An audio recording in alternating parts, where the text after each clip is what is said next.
Hi అండి. Summer parenting tips. ఈరోజు రెండో టిప్ గురించి డిస్కస్ చేద్దాం. ఆల్రెడీ మీరందరూ నిన్న వీడియో చూసిన వాళ్ళందరూ ఈరోజు వర్కౌట్కి వెళ్ళే ఉంటారు. పిల్లల్ని తీసుకొని చక్కగా చేయండి. రోజు చేయడం వల్ల ఆరోగ్యం బాగుంటుంది.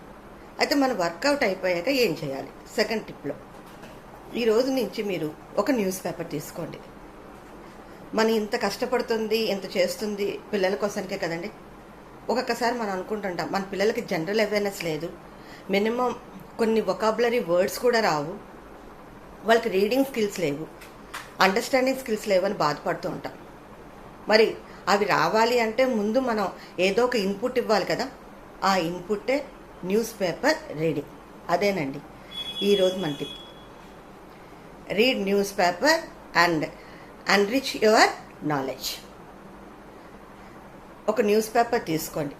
ఆ న్యూస్ పేపర్లోని మీరు చక్కగా కూర్చొని మీ పిల్లలతో వర్కౌట్ అయ్యాక ఎలాగా రిలాక్స్ అవుతారు కదా, ఒక హాఫ్ అన్ అవర్ అలాగా. మన వాకింగ్ వచ్చిన వెంటనే మళ్ళీ మన పనులకు వెళ్ళిపోలేం. సో ఆ హాఫ్ అన్ అవర్ చక్కగా మీ పిల్లలతో దగ్గర కూర్చొని న్యూస్ పేపర్ తీసుకొని వాళ్ళకి నచ్చిన టాపిక్ని చదవమనండి. మీరు చదవండి, వాళ్ళ చేత కూడా చదివించండి. దానివల్ల వాళ్ళకి ఫస్ట్ రీడింగ్ స్కిల్స్ వస్తాయి. ఒక కాన్సన్ట్రేట్గా కూర్చొని చదవడం అనేది తెలుస్తుంది. ఆ చదువుతున్నప్పుడు వాళ్ళకి ఏవైనా వర్డ్స్ వచ్చాయని అనుకోండి. ఫర్ ఎగ్జాంపుల్, అది మీరు ఇంగ్లీష్ పేపరే తీసుకున్నారు లేదా తెలుగు పేపరే తీసుకున్నారు, ఏ న్యూస్ పేపర్ అయినా తీసుకోవచ్చు. కొన్ని వర్డ్స్ ఉంటాయి. ఎస్పెషలీ నవ్వేడేస్లో పిల్లలందరూ ఇంగ్లీష్ మీడియం కాబట్టి తెలుగు పేపర్ కన్నా ఎక్కువ మంది ఇంగ్లీషే యూజ్ చేస్తున్నాం కాబట్టి ఇంగ్లీష్ పేపరే తీసుకోండి. పోనీ అది తీసుకొని వాళ్ళ చేత ఆ పేపర్ చదువుతున్నప్పుడు కొన్ని న్యూ వర్డ్స్ వస్తాయి. ఒక బుక్ పెట్టండి. ఈరోజు డేట్ ఒక బుక్ పెట్టి ఆ బుక్లో రోజు ఒక డేట్ రాసి ఆ వర్డ్స్ మినిమం 10 వర్డ్స్ అయినా రాయమనండి. అది ఏ టాపిక్ అయినా పర్వాలేదు. స్పోర్ట్స్ టాపిక్ అవ్వచ్చు, పొలిటికల్ టాపిక్ అవ్వచ్చు, నేషనల్ అవ్వచ్చు, ఇంటర్నేషనల్ అవ్వచ్చు, ఈవెన్ ఎంటర్టైన్మెంట్ ఆల్సో పర్వాలేదు. సో వాటి మీద రాయమనండి, ఆ న్యూ వర్డ్స్ రాయమనండి. తర్వాత వాళ్ళకి టైం ఉన్నప్పుడు ఒక టైం పెట్టండి. ఈవినింగ్ నేను ఆఫీస్ నుంచి వచ్చాక చెక్ చేస్తాను, లేకపోతే నేను నా ఫ్రీ టైంలో ఈ టైంలో నేను చెక్ చేస్తాను. అప్పట్లోగా నువ్వు ఈ వర్డ్స్కి డిక్షనరీలో మీనింగ్స్ ఫైండ్ చేసి రాయమనండి. అలా చేయడం వల్ల మనకి 40 days చేయడం వల్ల చైల్డ్లో వొకాబులరీ అనేది పెరుగుతుందండి. కొత్త కొత్త విషయాలు తెలుస్తాయి, కొత్త కొత్త వర్డ్స్ తెలుస్తాయి. ఆ వర్డ్స్ తెలిసాక ఈవినింగ్ మీరు చూసినప్పుడు పిల్లలతో ఆ వర్డ్తో ఒక సెంటెన్స్ ఫామ్ చేయమనండి. దానివల్ల ఏంటంటే ఆ న్యూ వర్డ్స్, న్యూ వొకాబులరీతో సెంటెన్స్ ఫార్మేషన్ అనేది వాళ్ళకి వస్తుంది. అంతేకాకుండా అండి వాళ్ళకి మంచి రీడింగ్ స్కిల్స్ వస్తాయి. ఇప్పుడు పిల్లల్లో చాలామందికి టెక్స్ట్ బుక్ చదవడం అంటే చాలా బోరింగ్ ఫీల్ అయిపోతారు. ఏదో క్వశ్చన్ అండ్ ఆన్సర్ చదివేసి వెళ్ళిపోతారు. కాదండి, మెయిన్గా పిల్లల్లో మంచి నాలెడ్జ్ రావాలి, మన పిల్లల్లో జీకే డెవలప్ అవ్వాలి, సోషల్ అవేర్నెస్ డెవలప్ అవ్వాలి.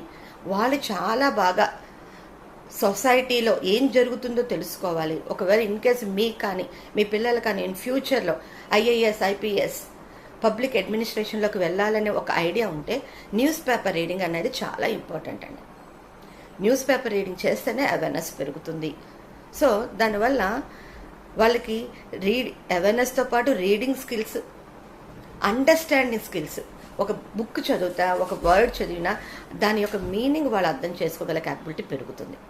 సో న్యూస్ పేపర్ చదివించండి, మీనింగ్స్ రాయించండి, న్యూ వర్డ్స్ రాయించండి. ఆ వర్డ్స్ మీద డిక్షనరీలో మీనింగ్స్ ఫైండ్ చేయమనండి.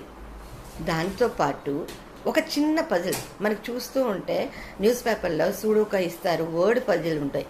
వాటిని కూడా మీకు టైం ఉన్నప్పుడు చేయించండి. దీనివల్ల వాళ్ళలో థింకింగ్ పవర్ అనేది బాగా పెరుగుతుందండి. అంతేకాకుండా అనలైజ్ చేయగలుగుతారు. కరెంట్ సిచ్యువేషన్ని అనలైజ్ చేయగలుగుతారు. ప్రజెంట్ పొలిటికల్ సిచ్యువేషన్ని డిస్కస్ చేయగలుగుతారు. ఆ తర్వాత న్యూస్ పేపర్ చదువుతూ వాళ్ళతో మాట్లాడండి. ఏంటి జరుగుతుంది, ఏంటి అవుతుంది, ఇది ఎంతవరకు కరెక్ట్. దానివల్ల వాళ్ళకి సోషల్ అవేర్నెస్ అనేది పెరుగుతుంది. ఈ రోజుల్లో చాలామంది చదువుకుంటున్నారే కానీ సోషల్ అవేర్నెస్ ఉండటం లేదు. ఎందుకు ఉండటం లేదు అంటే వాళ్ళకి సొసైటీ మీద అసలు అవగాహనే ఉండటం లేదు. అలాంటి అవగాహన లేని వాళ్ళు రేపు పొద్దున్న కరెక్ట్గా పొలిటికల్ లీడర్స్ని ఎలా ఎంచుకుంటారు, మంచి గవర్నమెంట్ని ఎలా ఫామ్ చేస్తారు, మంచి పాలసీస్ని ఎలా తెచ్చుకోగలుగుతారు? సో ఆ అవేర్నెస్ ఇవ్వాలి అంటే మనం పెద్ద అయ్యాక ఓటేసినప్పుడు కాదండి పేపర్ చదవడం, ఒక 2 రోజుల ముందు నుంచే అలవాటు చేయాలి. అంతేకాకుండా వాళ్ళ జీకే అలవాటు చేయాలి. కరెంట్ ఈవెంట్స్ ఏంటో తెలియాలి అంటే న్యూస్ పేపర్ రీడింగ్ చేయాలి. అంతకన్నా ముఖ్యం న్యూస్ పేపర్ రీడింగ్ వల్ల వొకాబులరీ వస్తుందండి. మంచి మంచి వర్డ్స్ వాళ్ళకి తెలుస్తాయి, ఆ వర్డ్ కన్స్ట్రక్షన్ తెలుస్తుంది, దాంతోపాటు రీడింగ్ స్కిల్స్ పెరుగుతాయి.